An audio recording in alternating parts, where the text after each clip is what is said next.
What's going on, everyone? Michael here. Today we are going to talk about the upcoming Scarlet and Violet set. Now, last night I actually went to a pre-release event. My first time. I am so happy. I went 2-1. I made a kid cry, beat him in turn 2. So highlight of the event, absolutely. But more importantly, is I actually got to take a look at the packs and how the cards look, how they're kind of set up, and all that. So I'll give you kind of some general information on what I gathered from the event and from opening the packs, and then give you my thoughts, kind of opinions at the end. So typically in the original packs that we had before, and all the Sword and Shield, all that stuff, we got 10 cards. Now we still get 10 cards, but we get one less common card. And that's pretty much supplemented by the third holo card coming out. So it is exactly like that, and they actually arrange it differently. No more card trick crap. When you open the pack, you have the code card on the back, and in the front, it starts with the commons. So you have your 4 commons, your 3 uncommons, and then you have your 3 holos. Now, one cool thing is they started putting more trainers as common slots, because when you don't need all those common cards. 5 by pack 20, you're tired of getting Quaxley. You really are. So they took out one common, added some more trainers to kind of populate the common slot, and yeah, it didn't really bother me. The silver border, or gray border, I guess we'll say, cards, they looked good. I mean, I think it's gonna be opinion. Yeah, I think it's gonna be. They look okay. I think it's just gonna be an adjustment where we're used to seeing yellow. So now, when every card looks gray, it's probably gonna look weird to you. But I guess overall, I don't know. The yellow is nostalgic to me. So transitioning to the gray isn't as big of a deal for me. But I digress. And so the holos, I am so disappointed in the holos. The actual holo card, it's just glossy. It's not glossy. It's the holo. But in Sword and Shield, they kind of had like the lines where if you looked at a certain way, it kind of had a nice design. This has none of that. It is like strictly just like a foil holo, and it looks just not great. And I guess one thing that is cool is that they did this with the Japanese cards, is that the actual border is holo as well. So I guess there's that, but the holo sucks. Like it's not a nice holo. But the reverse holos are pretty dope.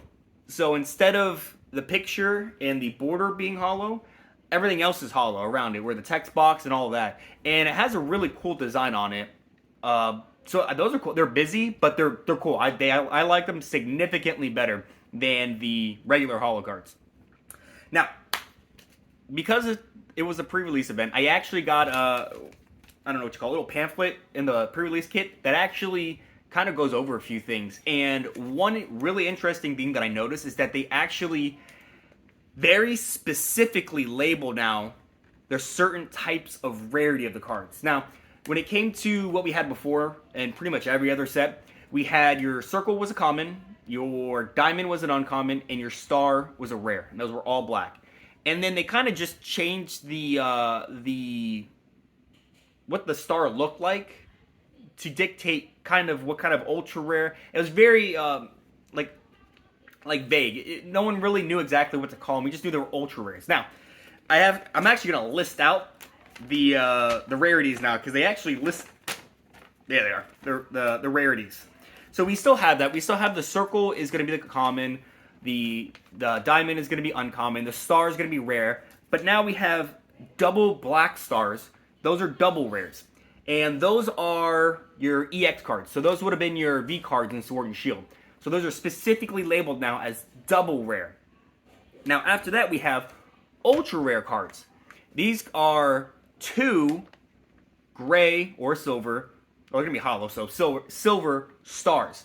Now those are going to be more like your trainer cards, your full art trainer cards. And I didn't see if full art Pokemon cards, but I would assume that would be, your regular full art cards.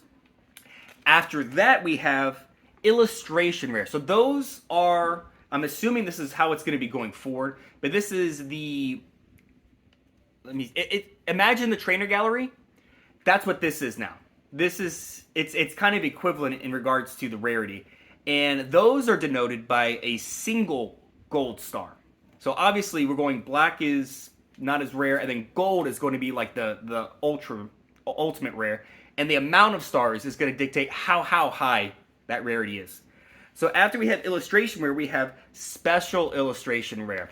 So we had our trainer cards that were ultra rare, and now we have our special, is that what I say? Special illustration rare. So this is almost like alternate art, if you want to call it that. And so that's the next one. That is 2 gold stars. And then finally, we have hyper rare. Now, I didn't really see anybody have those. I'm going to take just a guess and say that is your gold cards. Your gold cards are going to be your hyper rare. I don't know if that's including alternate arts, if there's any hyper rares in that, but I'd have to assume the way that they're dividing it up, that a hyper rare has to be the gold cards. So with that, now that we have an actual understanding of what is more rare, it's going to be curious to see the pull rates of some of these, because as we all know, alternate arts were just the hardest things to pull. Gold cards, yeah, they were hard, but the alternate arts were something else. You could have just never pulled any of them. So it'll be interesting to see as people, there's YouTubers out there all over the place who sit there, will crack open thousands of packs, and they kind of have a rough data group of pull rates.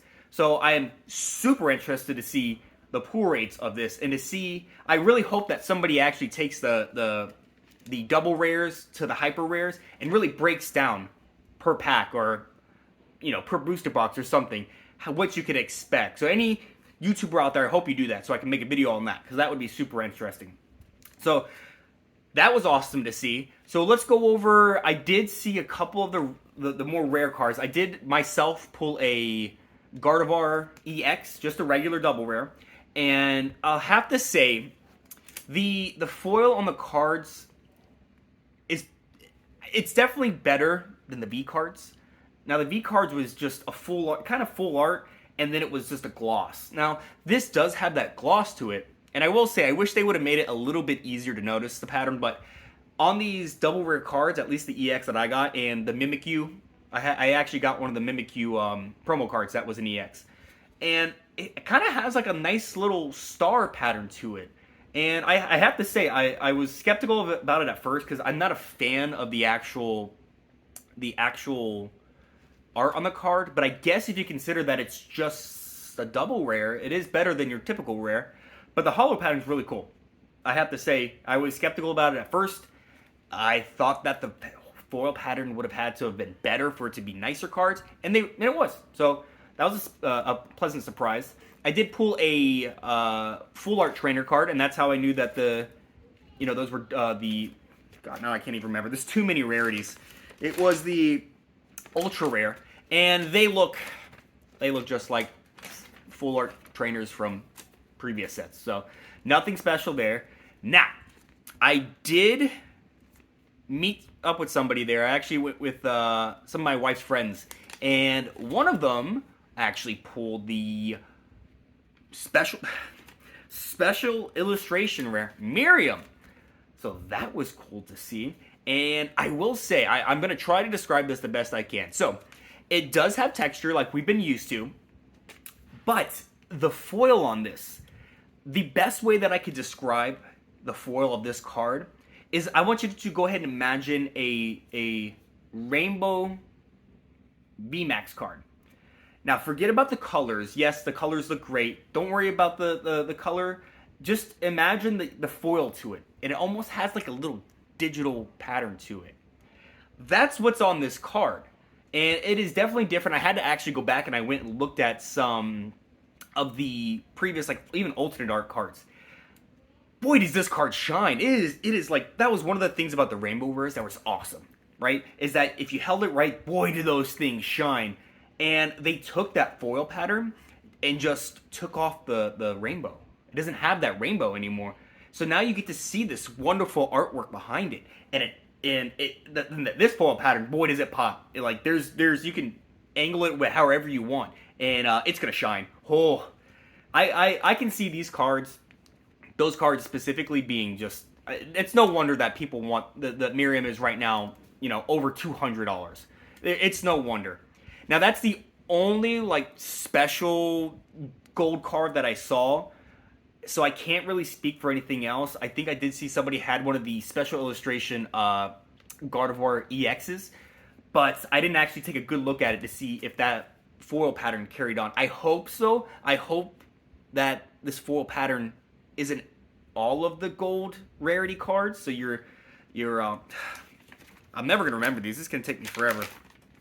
The illustration rare, the special illustration rare, and the hyper rare, the gold cards.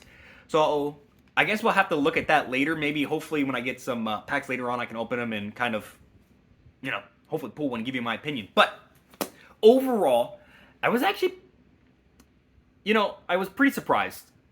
I didn't know exactly what to expect from this. I was skeptical. I really thought they were kind of going backwards a little bit, but it looks like that they're doing more with the actual card than the art itself, which is kind of nice, because eventually you can't just keep making these crazy art cards because they get old after a while. You have to do something to the card themselves. So instead of making, just the art this, art that, they're changing the card, which is fantastic. It actually makes me, it's almost like the Radiant cards and the like Amazing Rare, where they had the special holo on those. Instead of just making crazy art, they're changing the card, and I think that's a super good direction to go in. I am actually really happy. I'm probably gonna have to pick up some Elite Trainer boxes, right, to check these out, because they look great. Like this whole foil pattern is just gonna kill.